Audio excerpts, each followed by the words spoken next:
नमस्कार, मैं हूं संजय शर्मा। आप देख रहे हैं 4 PM न्यूज़ नेटवर्क। जिस समय देश में बेरोजगारी चरम पर हो, महंगाई के कारण आपका जीना दूभर हो गया हो, अर्थव्यवस्था चौपट हो रही हो, किसान और मजदूर परेशान हो, बेहाल हो, आम आदमी की कोई पूछने वाला ना हो, और ऐसे हालात में 1 साल बचे चुनाव को, कोई भी सरकार, कोई भी सत्ता क्या करेगी। आज की परिस्थितियों में सहज अनुमान लगाया जा सकता है कि 2024 साहिब के लिए बहुत परेशानी भरा होने वाला है। साहिब की मुसीबतें शुरू होने वाली हैं। बिहार में नीतीश बाबू ने जो चिंगारी लगाई थी वो बंगाल, महाराष्ट्र, राजस्थान, मध्य प्रदेश, कर्नाटक फैल गई है। क्या करेंगे साहिब? आज मैं इस वीडियो में आपको डिटेल से बताना जा रहा हूं, उस राज्य के बारे में बताना जा रहा हूं जिस राज्य पर साहिब की सारी उम्मीदें टिकी हैं। उस राज्य के बारे में बताने जा रहा हूं जिस राज्य में अगर जरा सी भी चूक हुई तो साहिब की दिल्ली की कुर्सी बहुत दूर चली जाएगी।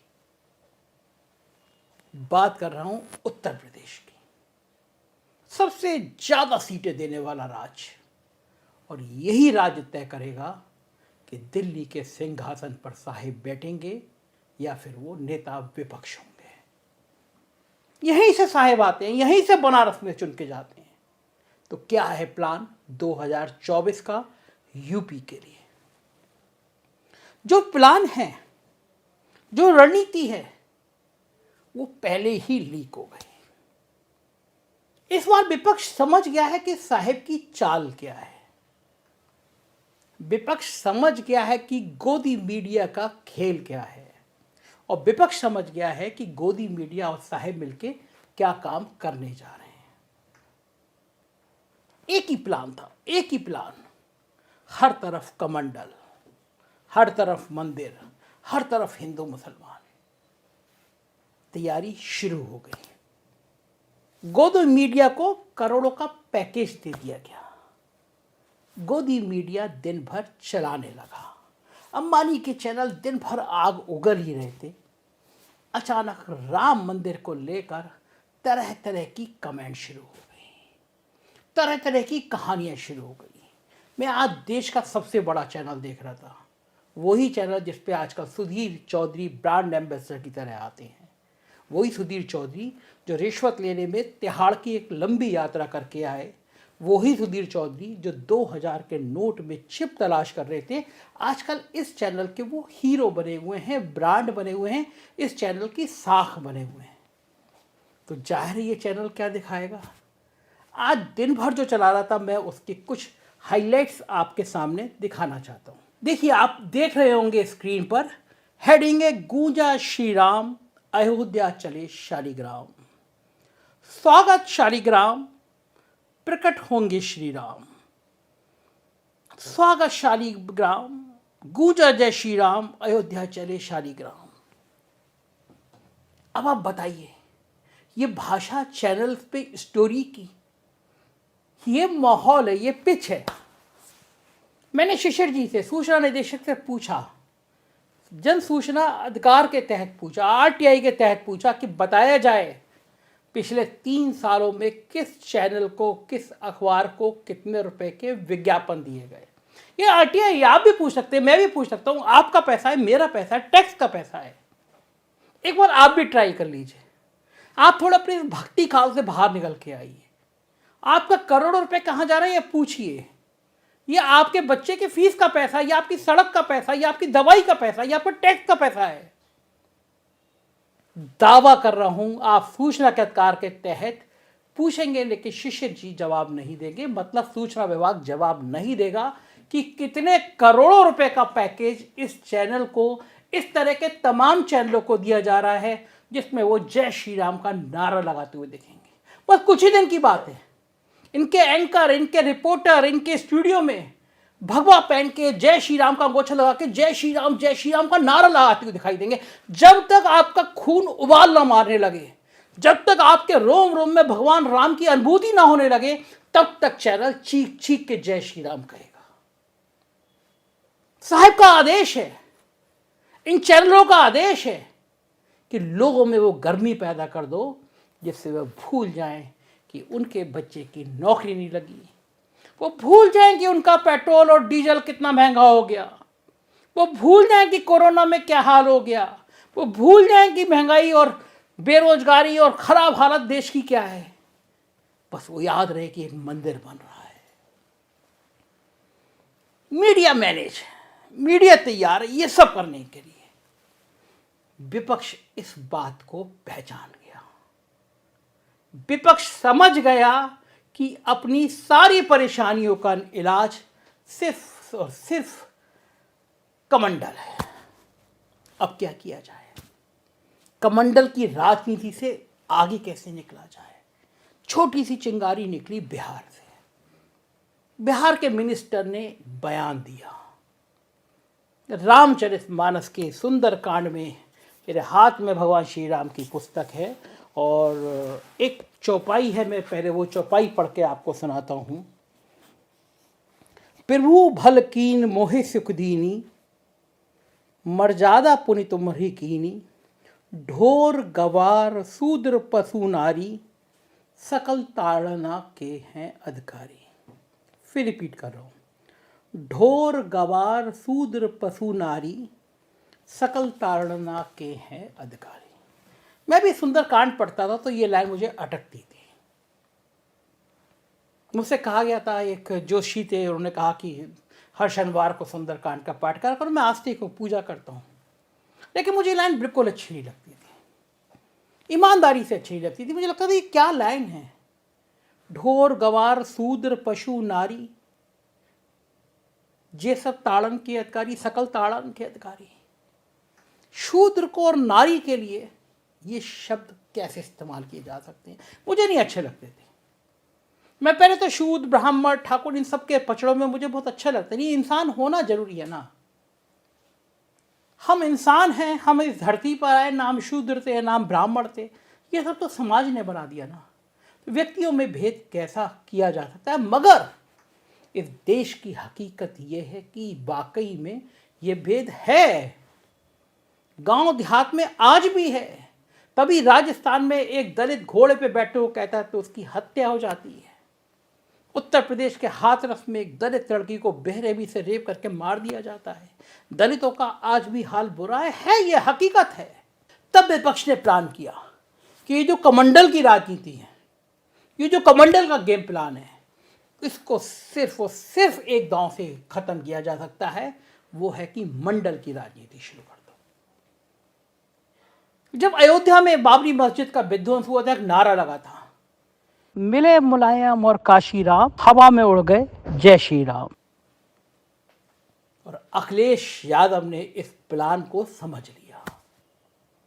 स्वामी प्रसाद मौर्य ने बयान दिया रामचरितमानस को लेकर, कहा कि ये कैसी लाइनें हैं, हम इस अपमान को सहन नहीं कर सकते। बड़ा तीखा बयान दिया। लोगों को लगा कि ये तो अखिलेश यादव बहुत बड़ी गलती कर गए, स्वामी प्रसाद मौर्य को निकाल देंगे। ये पिच हिंदू मुसलमान की, हिंदुओं की इतनी सेंसिटिव है, बाहर का रास्ता दिखा दिया जाएगा। लेकिन समाजवादी पार्टी का गेम प्लान दूसरा था। वो जानते थे कि देश की पिछड़ी और दलित जातियों में अगर ये संदेश चला गया कि भारतीय जनता पार्टी इन जातियों की उपेक्षा करके ऊंची जातियों के साथ खड़ी है, तो बीजेपी के लिए परेशानी हो जाएगी। अखिलेश यादव ने 2022 के चुनाव में भरपूर कोशिश की थी। परशुराम मंदिर में गए थे, हाथ में फरसा लिया था, लेकिन ब्राह्मणों ने वोट नहीं दिया था। अखिलेश यादव समझ गए कि ब्राह्मण, ठाकुर, बनिया ये जाति उनको सपोर्ट नहीं करेगी, तो फिर राजनीति की जाए, पिछड़ों की जाए, दलितों की जाए। तो जब स्वामी प्रसाद मौर्य के बयान के बाद हल्ला मचा और लगा कि स्वामी प्रसाद मौर्य ने नुकसान कर दिया, लेकिन गेम प्लान कुछ और था।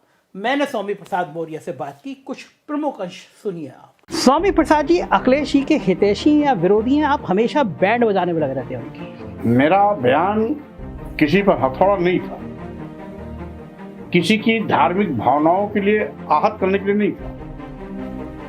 शूद्र समाज की कुछ जातियों को इंगित करते हुए नीच कहा, साथ ही साथ पिटाई के पात्र बताए और सम्मान न किए जाने की बात कही। तो उसी पर मैंने अपनी प्रतिक्रिया जाहिर की थी कि गाली धर्म नहीं हो सकता। आपको इतने साल हो गए, चुनाव में 1 साल बचा है लोक पार्लियामेंट का, तो रामचरितमानस आपको अब याद आई? इससे पहले आपने कभी पढ़ी नहीं थी रामचरितमानस?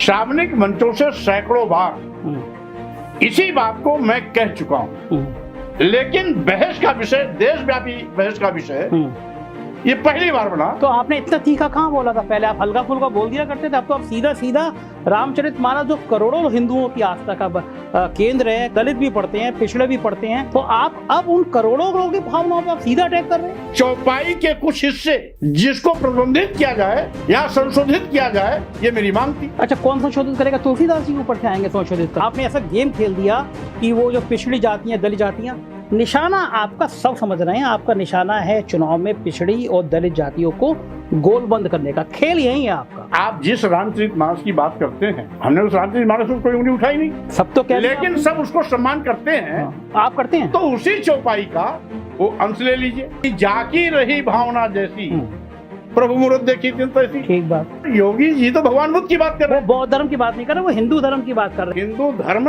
कोई धर्म ही नहीं। तो आपके हनुमान मंदिर में बोर्ड लग गए, आपको घुसना बनाया, लेकिन वो जहाँ पर बोर्ड लगा है वहाँ आज तक इतनी लंबी राजनीतिक जीवन में मैं कभी उधर झांसे तक नहीं गया, हनुमान मंदिर, आगे भी नहीं जाऊंगा। केशव मौर्य इतने तीखी बातें कह रहे हैं, मैं बता भी नहीं सकता आपको क्या क्या कह रहे हैं आपके लिए। अब उनके विषय में मैं तो न सोचता हूँ और न जानता हूँ और न जानने की कोशिश करता हूँ, क्योंकि वो स्वयं में बेचारे हैं कि उप मुख्यमंत्री रहने के बावजूद भी अधिकारियों की बैठक में, जहां सभी अधिकारी कुर्सी पर बैठे हों, शूद्र समाज में पैदा होने के नाते स्टूल लेके उनको बैठना पड़ता है। तो जो अपने सम्मान की रक्षा नहीं कर सकता, वो और सम्मान की रक्षा क्या करेगा? सुना आपने, मैंने पूछा, मैंने कहा ये सब कहीं पे निगाहें, कहीं पे निशाना। आपका गेम प्लान तो दलित और पिछड़ी जाति का है। अखिलेश यादव ने भी राजनीति की एक लाइन और आगे कह दिया कि हम जो अध्यात्म के केंद्र से आते हैं मुख्यमंत्री, जो खुद गेरुआ वस्त्र पहनते हैं, हम उनसे सदन में सिर्फ इतना कहेंगे कि ये चौपाई पढ़ के सुना दीजिए और कह दीजिए इसके समर्थन में है या नहीं। अखिलेश की बातें तो सुनिए। मैं आपसे कह रहा हूं, धार्मिक ग्रंथ के खिलाफ कोई नहीं है, ना मैं खिलाफ हूं। भगवान श्री राम के खिलाफ कोई नहीं है, रामचरितमानस के खिलाफ कोई नहीं है। हमसे बोलो रामचरितमानस के खिलाफ नहीं है, लेकिन मेरे पत्रकार साथी, मैंने अपना स्टेटमेंट दिया, कहा है कि मुख्यमंत्री अगर योगी न होते, धार्मिक स्थान से वहां आए होते, तो शायद वो सवाल मैं न पूछता उनसे, लेकिन क्योंकि वो योगी भी हैं और धार्मिक स्थान से उठ करके सदन में आए हैं, वो बात मैं आपसे नहीं पूछूंगा। मैं ये कहूंगा कि वो चौपाई एक बार हमें पढ़ के सुना दो। क्या आप पढ़ के सुना सकते हो? मुझे बताओ। और फिर मैं मुख्यमंत्री जी से पूछने जा रहा हूं कि मैं शूद्र हूं कि नहीं हूं। कल मैं मंदिर में दर्शन करने जा रहा था, क्या बीजेपी और आरएसएस के लोगों ने वहां गुंडागर्दी नहीं की? अरे हमें पता होता कि 4, 5, 6, 10 गुंडे आए होंगे तो हम भी अपनी तैयारी से जाते कार्यकर्ताओं के साथ। अखिलेश यादव चाहते हैं कि विधानसभा में मुख्यमंत्री कह दें ढोर गवार शूद्र पशु नारी जे सब सकल ताड़न के हैं अधिकारी, ये शब्द कह दें। और बीजेपी जानती है, भारतीय जनता पार्टी के तमाम नेता आरोप प्रत्यारोप कर रहे हैं, कह रहे हैं कि अखिलेश यादव हिंदू धर्म का अपमान कर रहे हैं, मगर इस चौपाई पे कोई नहीं आ रहा। अब समाजवादी पार्टी की विपक्ष की रणनीति है कि सारा मुद्दा सिर्फ इस चौपाई को बनाओ। पूछो ढोर गवार शूद्र पशु नारी ताड़न के कैसे अधिकारी। बताया जाता है कि गीता प्रेस में कई लाख किताबें दोबारा छपवाई गई, ताड़न को शिक्षा किया गया। लेकिन अगर इस लाइन का अर्थ भी बदल गया तो समाजवादी पार्टी ये कहेगी कि हमारी लड़ाई पर रामचरितमानस की चौपाई का अर्थ ही बदल दिया गया। ये सबूत पेश करेगी, देखो हमने पिछड़ों की, दलितों की बात उठाई और रामचरितमानस की इस चौपाई का अर्थ बदल दिया गया। ये जीत हो जाएगी। भारतीय जनता पार्टी के नेता तिल मिला गए हैं। एक फाइव ब्रांड नेता है संगीत सोम, अपनी जहरीली जबान के लिए जाने जाते हैं, अल्पसंख्यकों पर लगातार हमले करते हैं, एक सीमा से ज़्यादा आगे चले जाते हैं। तमाम मुकदमे उन पे उन जहरीली जबान के लिए हुए। इतने गुस्से में आ गए, मुलायम सिंह को जो पद्मश्री अवार्ड दिया गया उस पर आरोप लगाने लगे, कार सेवकों का जिक्र करने लगे, मुलायम सिंह पे हमला करने लगे। इतना भी भूल गए कि जिन मुलायम सिंह को कार सेवकों का हत्यारा कहा जाता था, जिन मुलायम सिंह को मुल्ला मुलायम कहा जाता था, यादव वोटों में सिंपैथी पाने के लिए उसी भाजपा ने, उन्हीं मोदी जी ने मुलायम सिंह को मरने के बाद पद्मश्री अवार्ड दे दिया। सुनिए जरा संगीत सोम का फरमान। जय श्री राम दोस्तों। जिस अखिलेश यादव के पिताजी ने अयोध्या में कार सेवकों पर गोली चलवाई, आज वो अखिलेश यादव उत्तर प्रदेश में वो अपने पिट्ठुओं द्वारा, अपने कार्यकर्ताओं द्वारा रामचरितमानस की प्रति जलवाने का काम कर रहे हैं। मैं अखिलेश यादव जी से कहना चाहता हूं कि अखिलेश जी, जिस रामचरितमानस ने हिंदुओं को एकजुट करने का काम किया, जिस रामचरितमानस ने मुगलों के खिलाफ लोगों को एकजुट किया, आज आप उस रामचरितमानस को जलवाने का काम कर रहे हैं। मैं आपसे कहना चाहता हूं कि आप आखिर क्या करना चाहते हैं? आप हिंदू समाज की भावनाओं को ठेस पहुंचा रहे हैं, आप हिंदू समाज की भावनाओं को जला रहे हैं, आप हिंदू समाज को अपने लोगों द्वारा अपमानित कर रहे हैं। आखिर आप उत्तर प्रदेश में क्या करना चाहते हैं? मैं आपसे पूछना चाहता हूं, जरा आप मुस्लिम धर्म ग्रंथों को जलवाने की कोशिश करिए, एक बार जलवा के तो देखिए, एक बार देखिए क्या होता है आपके साथ में। मैं आपसे कहना चाहता हूं, चेतावनी के साथ कहना चाहता हूं, अखिलेश यादव जी, ये हिंदू समाज के साथ खिलवाड़ करना बंद करिए, इन्हें अपमानित करना बंद करिए। अपने चेले चपाटे और अपने ऐसे लोग जो मौर्य जैसे लोग, जिन लोगों ने रामचरितमानस पर सवाल उठाए, जिसके अभद्र भाषा का प्रयोग किया, आप उन्हें प्रमोट करने का काम कर रहे हैं, नेक्स्ट डे राष्ट्रीय महासचिव बनाने का काम कर रहे हैं। मैं आपसे कहना चाहता हूं कि आप उत्तर प्रदेश में आग लगाने का काम कर रहे हैं, आप हिंदू समाज की भावनाओं को ठेस पहुंचाने का काम कर रहे हैं। आप जो पहले करते थे, आज भी वही कह रहा हूं, समझिए और समझ जाइए, नहीं तो ये सब अच्छा नहीं होगा। दरअसल सारी राजनीति अब पिछड़े और दलितों पे आके टिक गई है। मंडल और कमंडल की लड़ाई आने वाले दिनों में और तेज होगी, और यह तय है कि अगर विपक्ष ने यह मुद्दा उठा दिया, ऊंची जाति बनाम पिछड़ी जाति का खेल कर दिया, जिस तरह नीतीश बाबू ने बिहार में जातीय जनगणना का आग लगा दी है, तो भारतीय जनता पार्टी को बहुत भारी नुकसान होने जा रहा है।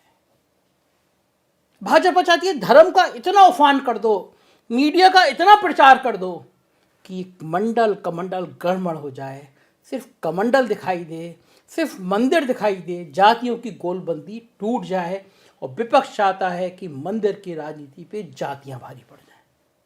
क्या होगा हम आपको बताते रहेंगे, देखते रहिए 4 PM। उत्तर प्रदेश की खबरें देखना चाहते हो तो 4 PM यूपी, बिहार की देखना चाहते हो तो 4 PM बिहार, और गुजरात की देखना चाहते हो तो 4 PM गुजरात। सब्सक्राइब करिएगा। शुक्रिया, थैंक यू।